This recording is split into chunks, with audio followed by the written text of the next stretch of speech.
जय जय जय रघुवीर समर्थ गणेश शारदाश्चैव सद्गुरु सज्जनस्तथा आराध्य दैवतं गुह्यं सर्वं मे रघुनन्दनः। गणेश शारदा सद्गुरु संत सज्जन कुळेश्वरू सर्व ही माझा रघुवीरू सद्गुरु रूपे श्रीराम। माझे आराध्य दैवत परम गुह्य गुह्यातीत गुह्यपणाची मात नचले जेथे श्रीराम। यो जातो मृदुसंजोक्षितितले संबोधयन् सज्जनान् ग्रंथम यो रचनं सुपुण्यजनकं श्रीदासबोधाभिधम्।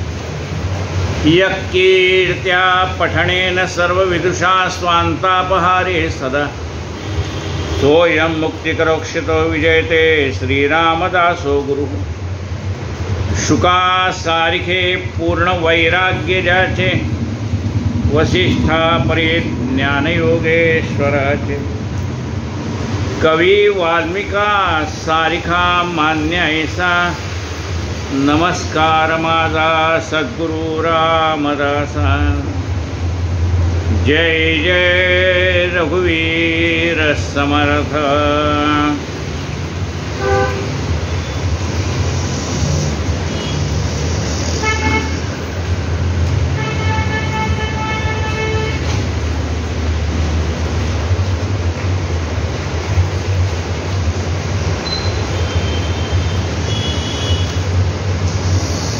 आपण ग्रंथराज दासबोध या विषयावरती यथाशक्ती चिंतन करीत आहोत।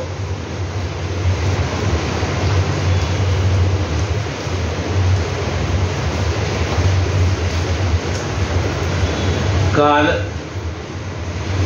दशक 17वा आणि समास 5वा पूर्ण झाला।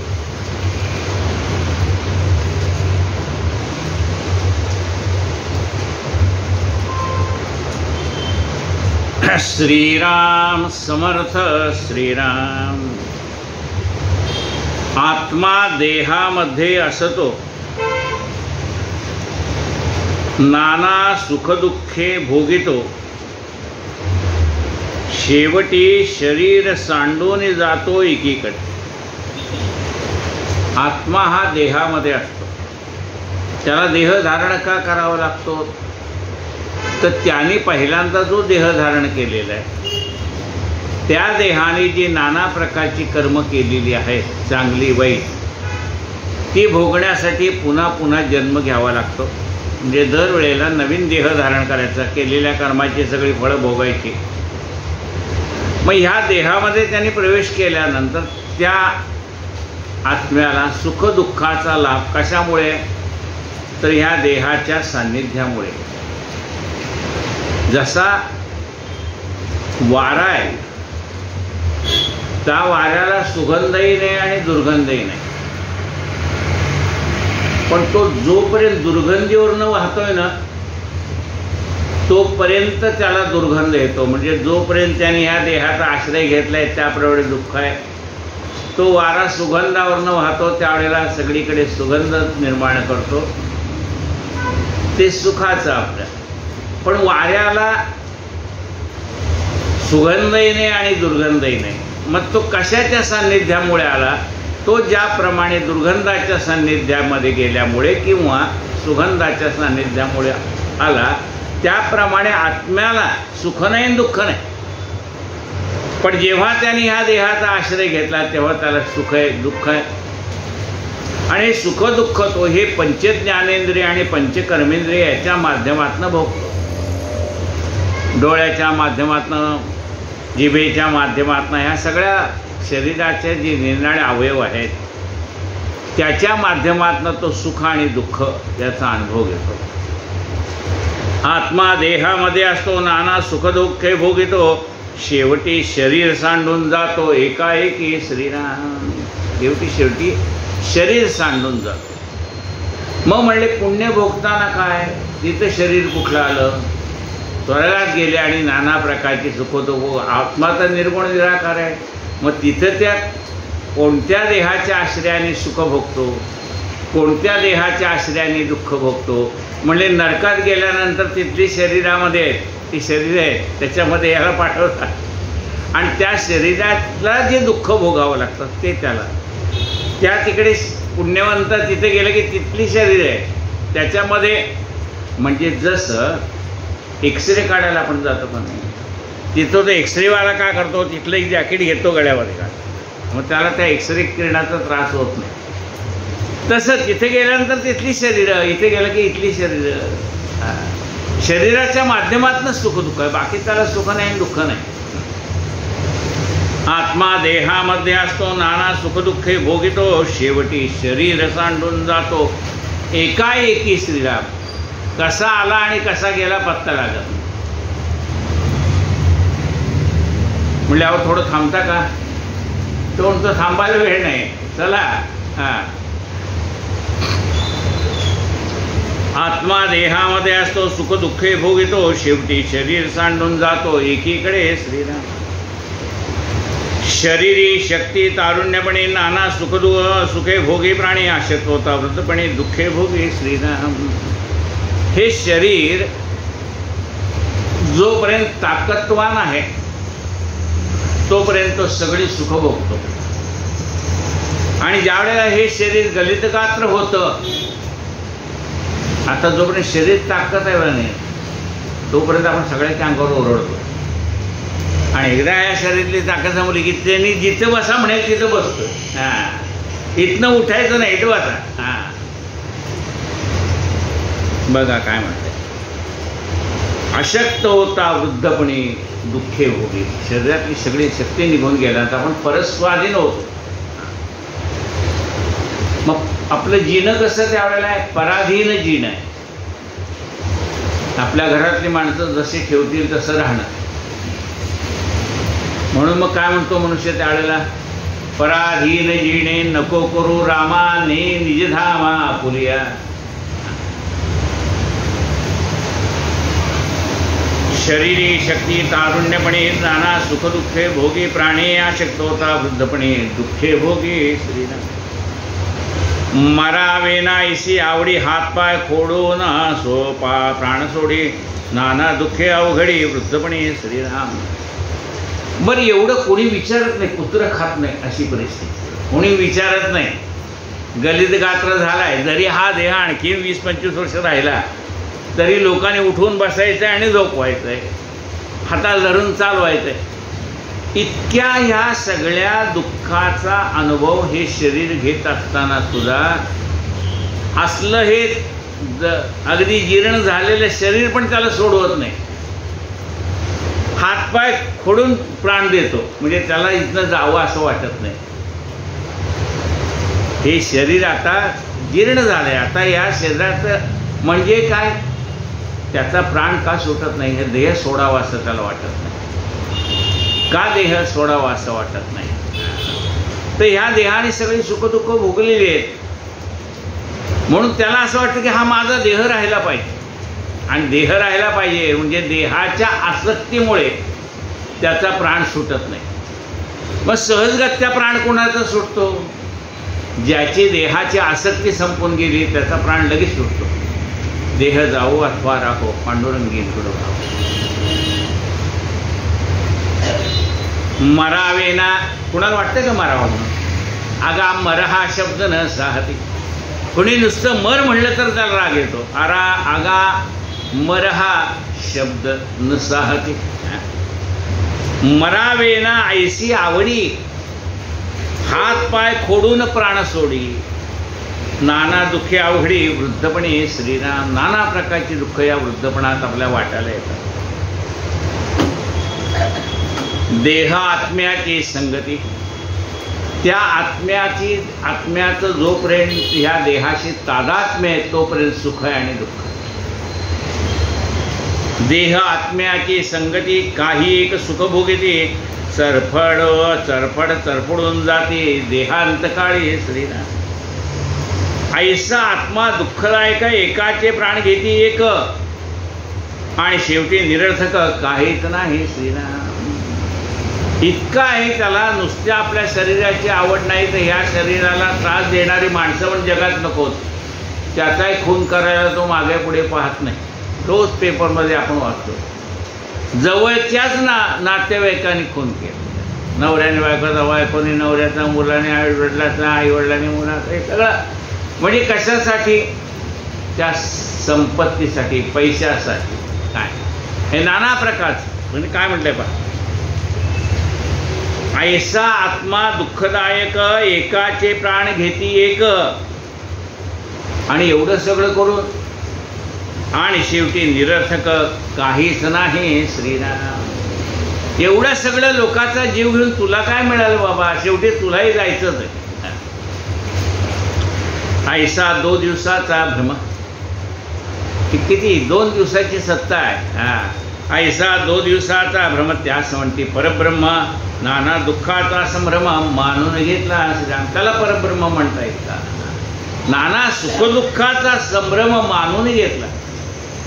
हा सगळ्या नाना प्रकारची सुख आणि दुःख आहेत, ही मानली तर आहेत, नाहीतर नाही. मानलं तर सुख, म्हणजे गरिबीत सुद्धा सुख आहे किंवा मानलं तर, आणि नाही तर श्रीमंती ते सुख नाही. तो सुख मानतच नाही. आणखीन पाहिजे, आणखीन पाहिजे, आणखीन पाहिजे. म्हणजे मानलं तर सुख आहे, नाही तर सगळं दुःखच आहे. नाना दुःखांचा संभ्रम मानून घेतला श्रीराम. आपण स्वतःनेच मनाने कल्पना केली, हे मला मिळालं तर सुख आहे, हे मला मिळालं तर नाही मिळालं तर दुःख आहे. दुःखी होऊन चरफडून गेले, तेथे कोणा समाधान झाले. काही एक सुख भोगले, तो सवेचे दुःख श्रीराम. एवढं सगळं चरफडून गेले, काय मिळालं? तेथे कोण समाधान झाले? काय समाधान मिळालं? अरे जीवनामध्ये काही दिवस सुखाचे, काही दिवस दुःखाचे. जसा दिवसही कायम राहत नाही, तशी रात्रही कायम राहत नाही. सुख आलं की त्याचा हात धरून मागणं दुःख येत असतं. सुख पाहता जवा एवढे, दुःख पर्वता एवढे. सुख सुख म्हणत आहे, दुःख ठाकोनी आले. काय म्हटले पहा, काही एक सुख भोगले, तो सवेची दुःख. थोडं काही सुखाचं हे वाटतंय मनामध्ये, तेवढ्यात काहीतरी दुःखाची गोष्ट कानावर येते. जन्म दारभ्य आठवावे, म्हणजे अवघे पडेल ठावे. नाना दुःख मोजावे, काय म्हणून हे श्रीराम. समर्थ म्हणतात, दुसऱ्याच्या आयुष्याकडे बघूच नका, तुमच्या स्वतःच्या आयुष्याकडे बघा, म्हणजे तुम्हाला कळेल किती दुःख आहे. ऐशी आत्म्याची संगती, नाना दुःखे प्राप्त होते. दैन्यवाणे होऊन जाते प्राणी मात्र श्रीराम. काही आनंद काही खेद, जन्मावरी पडला संबंध. नाना प्रकारे विरुद्ध ताडातोडे श्रीराम. म्हणजे जीवनात काही वेळेला आनंदाचे क्षण आले, काही वेळेला दुःखाचे क्षण आले. निद्राकाळी ढेकूण पिसा, दुःखाचे प्रसंग किती आहेत त्याचं आता वर्णन चाललंय. जीवनामध्ये किती प्रकारचं दुःख आहे. निद्राकाळी ढेकूण पिसा, रात्री म्हणले ढेकूण. आता पूर्वीच्या काळी ढेकणं होते, ढेकूण पिसा चावायच्या. अलीकडच्या काळात डास चावत आहेत. निद्रा काळे ढेकोण पिसा, नाना प्रकारे करते वळसा. नाना उपाय वळसा, तयास होय श्रीराम. मग त्याच्यावर नाना प्रकारचे उपाय करावे लागतात. भोजन काळी माशा येते. आषाढ मासात बघा सगळ्या अन्नावर माश्या बसायला लागतात. भोजन काळी माशा येते. नाना पदार्थ उंदीर नेती. उंदीर कुठला पदार्थ घेऊन जाईल त्याचा भरोसा नाही. नाना पदार्थ उंदीर नेती, पुढे त्यांचीही फजिती. मार्जरे करते श्रीराम. उंदीर जरी घेऊन गेला नाना पदार्थ, एवढा मोठा झाला तरी मांजर टपूनच बसलंय त्याला खायला. उवा सामोवा गोचिड डोक्यामध्ये होत आहेत, अंगामध्ये होत आहेत. उवा सामोवा गोचिड गांधेले काने ते उदंड एकाश एक तरफड दोहीकडे श्रीराम. विंचू सर्प वाघरिसे. आता नाना प्रकारचे किडे मकोडे असले त्याला खायला पुन्हा पाली आहेतच. म्हणजे प्रत्येक एकाने दुसऱ्यास गिळावे हाच जगाचा न्याय खरा. हीच जगाची परंपरा तू जपून टाक पाऊल जरा रे जीवनातल्या मुसाफिरा.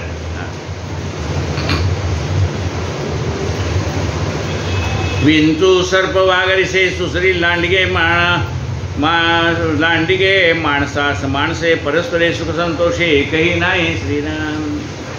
विंचू आहे, साप आहेत, निरनाळी वानर आहेत, सुसरी आहेत, लांडगे आहेत.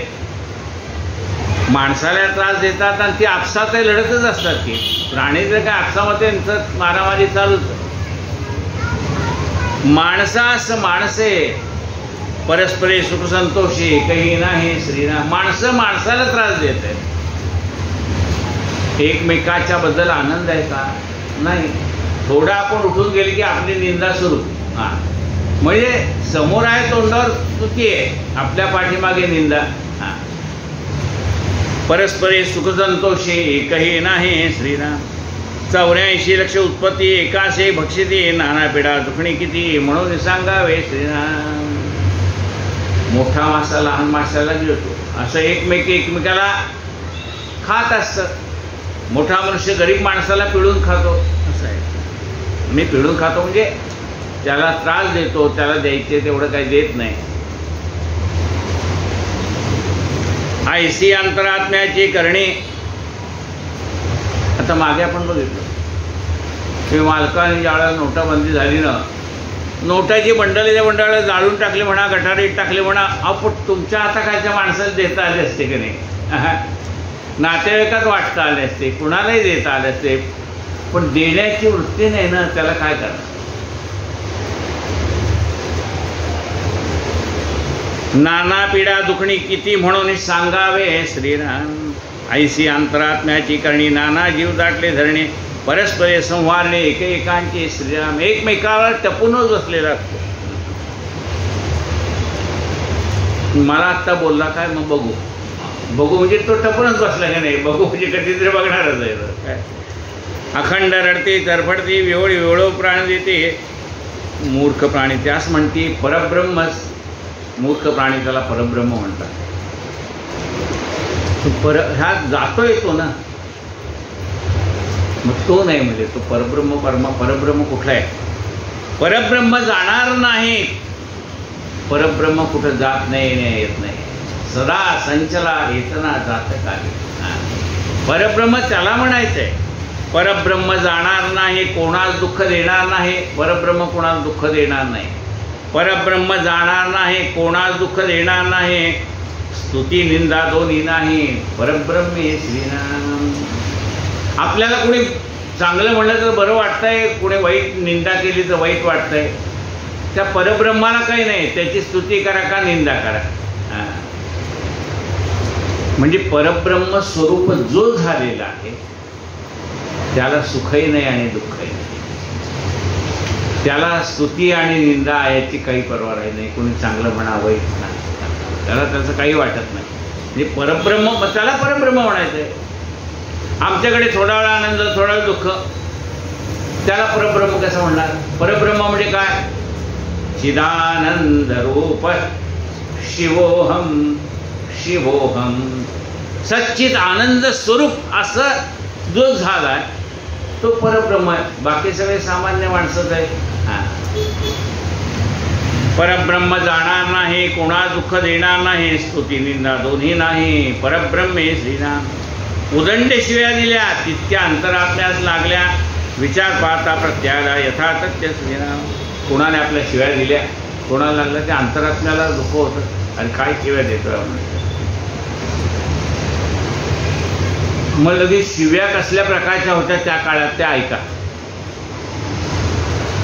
दगडीचा, बटकीचा, लवंडीचा, गधडीचा, कुत्रीचा, ओंगळीचा ऐसा हिसेब शिव्यांचा किती म्हणून सांगावा. अशा शिव्या त्या काळात होत्या. किती म्हणून सांगायच्या. इतके परब्रह्मी लागेना. त्या सगळ्या शिव्या जरी दिल्या ना तरी परब्रह्माला त्या लागत नाही. जसं आकाशावर थुंकलं तर आपल्याच तोंडावर थुंकाळून पडणार, सूर्यावर थुंकलं तर सूर्यावर काही जाणार नाही आपल्याला. तसं त्याला ते काही लागत नाही.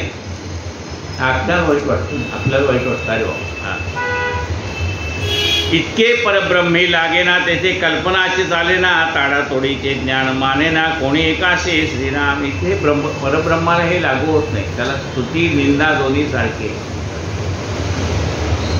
सृष्टीमध्ये सकळ जीव सकळास कैचे वैभव या कारणे ठाव ठाव निर्मिला देवे श्रीराम. या सृष्टीमध्ये असंख्य जीव आहे, पण सगळ्याला सुख आहे का? नाही. काही माणसं सुखी आहेत, काही माणसं दुःखी आहेत. सृष्टीमध्ये सकळ जीव सकळास कैचे वैभव या कारणे ठाया ठाव निर्मिला देवे श्रीराम. उदंड लोक बाजारीचे जे जे आले ते ते वेचे, उत्तम तितके भाग्याचे लोक घेते श्रीराम. उदंड लोक बाजारीचे. आता बाजारात म्हणजे मॉलमध्ये गेल्यानंतर उदंड वस्तू आहे, पण आपल्यासारखी माणसं गेले ना हे प्लास्टिकचं घे, ते कचकरीचं घे, हे घेऊन येणार. आणि खरी जी माणसं आहेत ती काय घेऊन येणार? काजू बदाम पिस्ते. जे काजू बदाम पिस्त्याला जेवढे पैसे लागतील ना तेवढं आपण कचकरीचं घेऊन येणार. हे प्लास्टिकचं घेन ते काय. मग भाग्यवान लोक चांगलं खाणार आणि आपण सामान्य माणसं आपलं काही गोळा 40 दिवसांनी फेकून द्यायचं. काय म्हणते बघा, उदंड लोक बाजारीचे जे जे आले ते ते वेचे, उत्तम तितके भाग्याचे लोक घेते.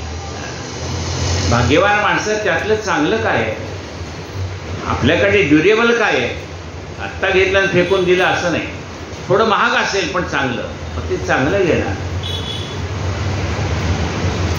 जे जे आले ते ते वेचे, उत्तम तितके भाग्याचे लोक घेते श्रीराम.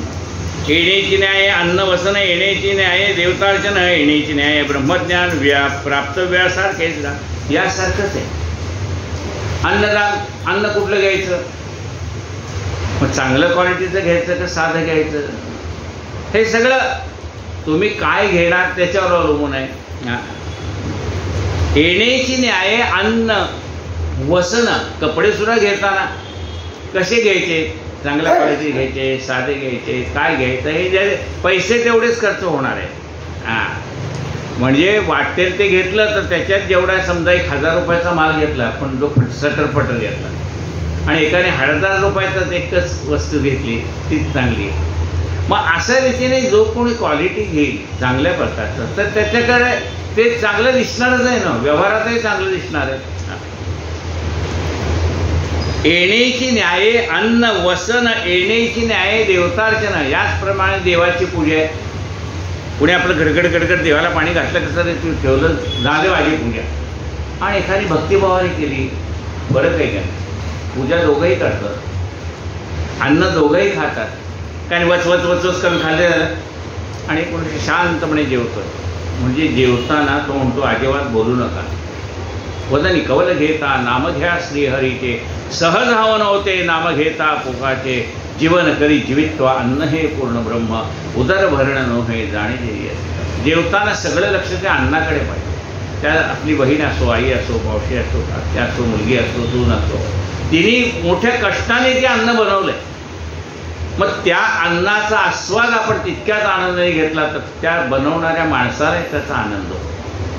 म्हणून म्हणले अन्न सुद्धा खाण्याचे 2 प्रकार नाही. बसवत बसवत काय तिखट काय झालं काही मला माहिती नाही. अरे तो आस्वाद घेणं जेवताना जेवणामध्ये म्हणजे प्रत्येक वेळेला जे कर्म करतो ना त्याच्यात आपलं लक्ष पाहिजे. तुमचं जेवताना पूर्ण जेवणात लक्ष पाहिजे. पेपर वाचताना पेपरात लक्ष पाहिजे. टी व्ही पाहताना टी व्हीमध्ये लक्ष पाहिजे. ज्या वेळेला जे कराल ना ते त्या कामामध्ये तुमची एकाग्रता पाहिजे.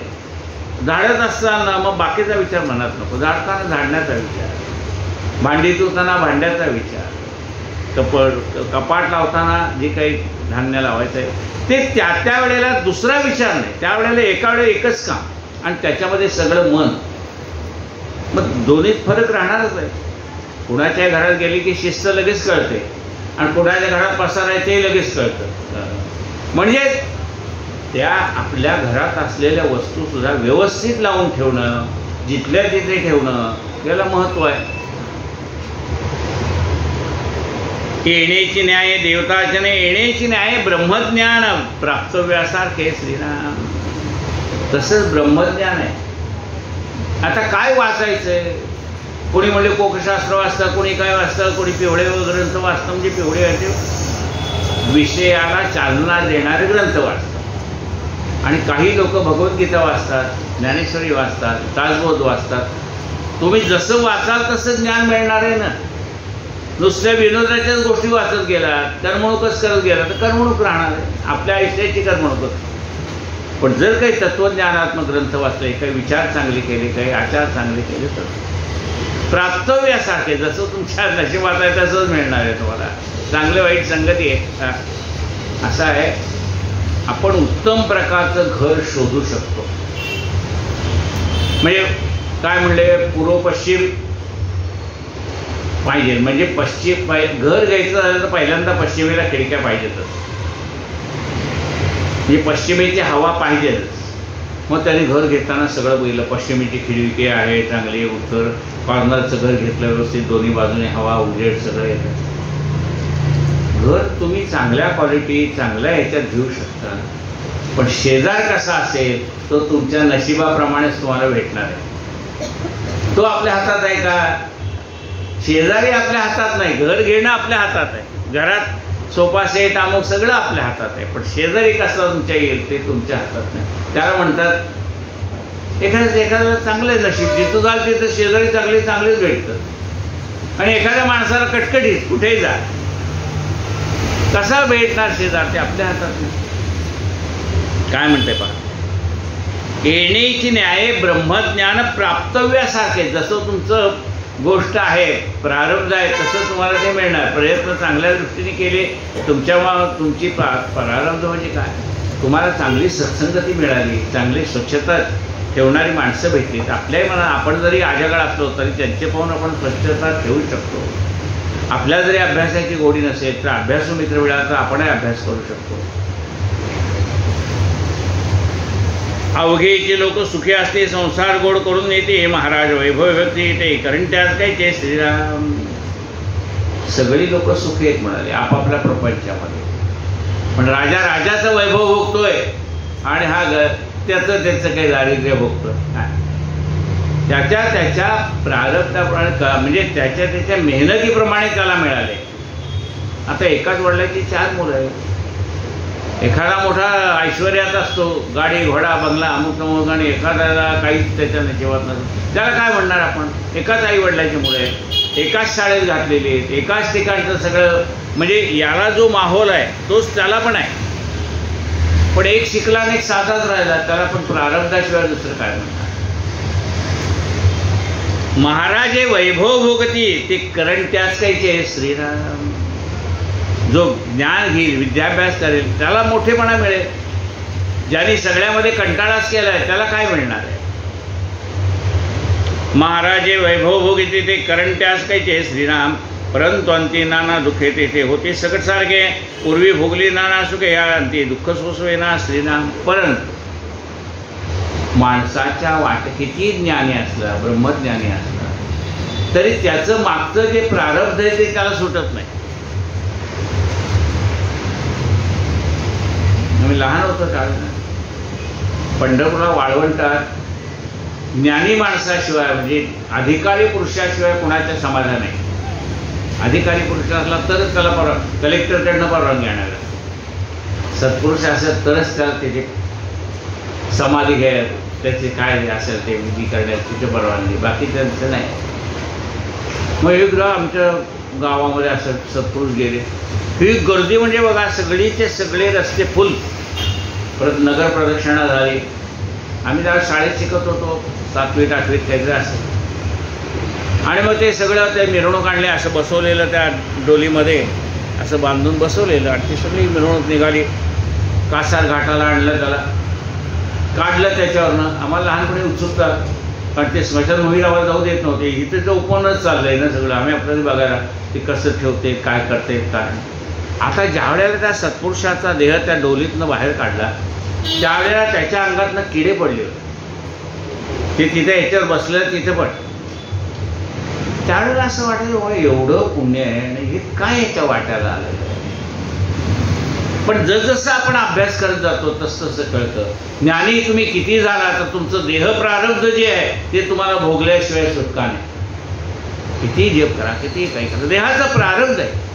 देहाचा प्रारब्ध सुखात असेल तर सुख मिळेल, देहाचं प्रारब्ध दुःखात असेल तर दुःख भोगावं लागेल. ज्ञान झालं म्हणजे हे देहाचं प्रारब्ध सुटत नाही. काय म्हटले पण परंतु अंती नाना दुःखे तेथे होते सगट सारखे. पूर्वी भोगली नाना सुखे अंती दुःख सोसवेना श्रीराम. कठीण दुःख सोसवेना प्राण शरीर सोडीना मृत्यू दुःख सगळ जना कासा विस्करे श्रीराम. सगळ्यालाही मृत्यूचं दुःख आहे. त्याला वाटतं आणखीन जगलं तर मी काहीतरी करेन. एखाद्याला विचारलं तुला आणखीन आयुष्य कशासाठी पाहिजे बाबा, म्हणजे आवाज आमच्या नातवंडाची नातवाची मुंजी व्हायची, नातीचं लग्न ठरलंय, अमुक झालं तर आणखीन आयुष्य पाहिजे. ज्ञानी मनुष्य होतात त्याला विचारलं तुला आयुष्य कशासाठी पाहिजे बाबा आणखीन. ते म्हणले राहिलेल्या आयुष्यात मला जेवढी बाबांची सेवा करता येईल इतका क्षण माझा आनंदात निघून जाईल. दोघांनाही आयुष्य पाहिजे.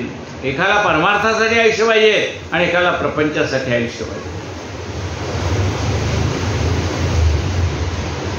नाना अवयवहीन झाले तैसे पाहिजे वर्तले प्राणी अंतकाळी गेले कासा विसोने श्रीराम. रूप लावण्य अवघे जाते. किती सुंदर असला, किती ताकदवान असला, काही झाला म्हातारपणी सगळं निघून जातं. अंगात सगळं शरीर असं लोंबायला. म्हणजे किती ताकद असली काहीही असलं तरी अंतकाळी रूप लावण्य अवघे जाते, सगळं निघून जातं. आपण निराळ्या नटांचं पाहतो, इतक्या सुंदर असतात तरुणपणी ते सगळं जग वेडं झालं. आणि म्हातारपणी ते दाखवतात टी व्हीवरती, धरून आणावं लागतं, हे करावं लागतं. त्यांचं शरीर इतकं गलित गात्र झालेलं असतं की बघवत नाही. म्हणजे काय म्हणलंय रूप लावण्य ते टिकलं का त्यातलं लावण्य. 20-25 वर्षाचा असतानाच आपले फोटो बघायला काय जाऊ ते नटीचं सोडून द्या, आपले बघायला. आपला अल्बम बघतो का नाही आपण त्यावेळेचं आपलं आणि आताचं बघा आपला फोटो दोन्ही बघायचं, व्हिडिओ दोन्ही बघायचे, कळतं. रूप लावण्य अवघे जाते शरीर सामर्थ्य अवघे राहते कोणी नसता मरते आपदापतो श्रीराम. कुणी सांभाळ करणार असलं ठीक आहे, नाहीतर मरण आपदापतो श्रीराम. अंतकाळ दैन्य दीन सकळिकाळ तत्समान ऐसे चंचळावर क्षण दुःखकारी श्रीराम. अंतकाळ सगळ्यांना सारखाच आहे. भोगून अभोगता म्हणते हे तो अवघीच फजिती. सगळं भोग घ्यायचं म्हणले मी विरक्त आहे काय. भोगून अभोगता म्हणते तो अवघीच फजिती. उगे लोक उगेच बोलते पाहिल्या विण श्रीराम. अंतकाळ आहे कठीण शरीर सोडीना प्राण बराड्यासारखे लक्षण अंतकाळी श्रीराम. यालाही वाटतं कधी एकदा हा देह सोडून जाईल, घरच्यांनाही वाटतं कधी जातोय. अशी परिस्थिती येऊ नये. खरं मरण कसं पाहिजे, चालता बोलता मरण यावं नाही. शरीर सोडीना प्राण बराड्यासारखे श्रीराम. अंतकाळी श्रीराम. इति श्री दासबोधे गुरु श्री श्रीमादे.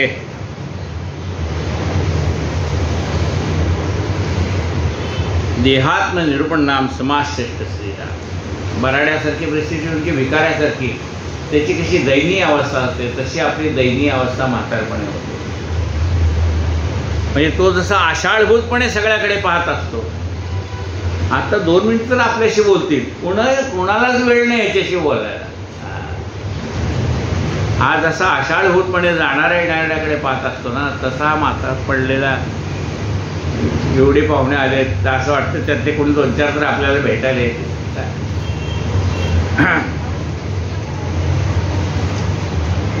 झाले साधनाचे फळ संसार जाहला सफळ.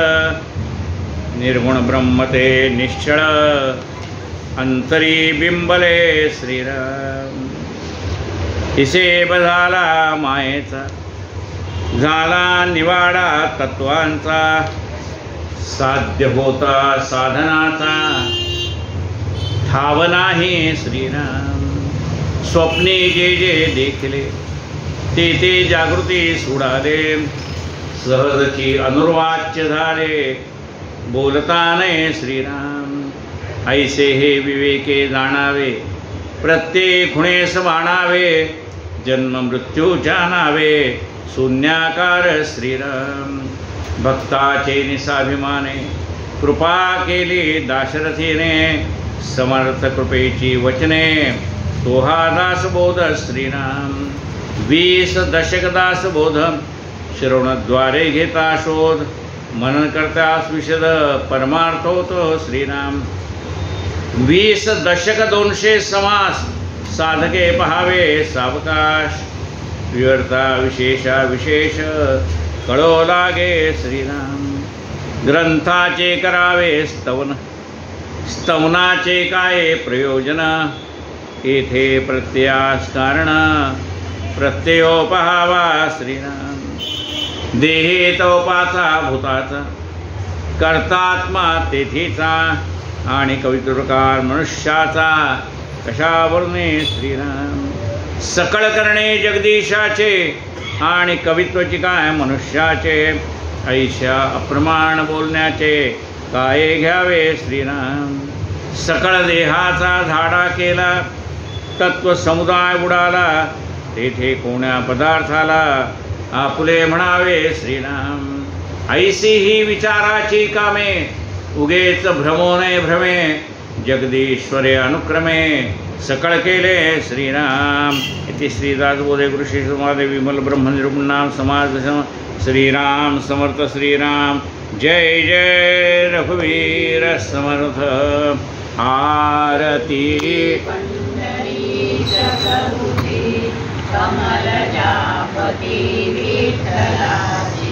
ठेविले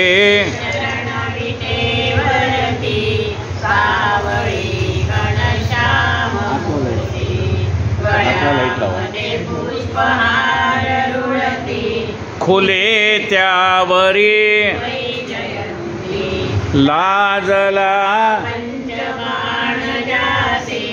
लाजला असे ते वदन कमल सम,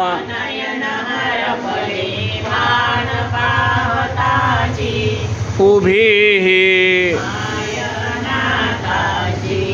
आरती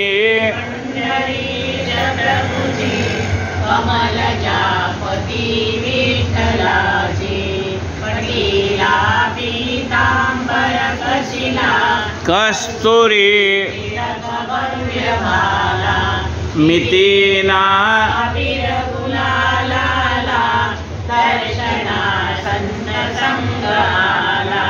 जल्लरी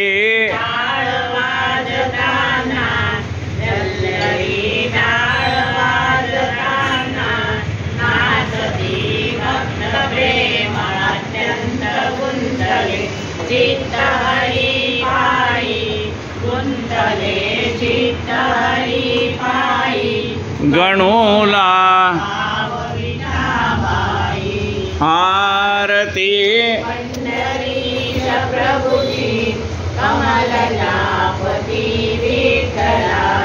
सद्गुरु माऊली जगद्गुरु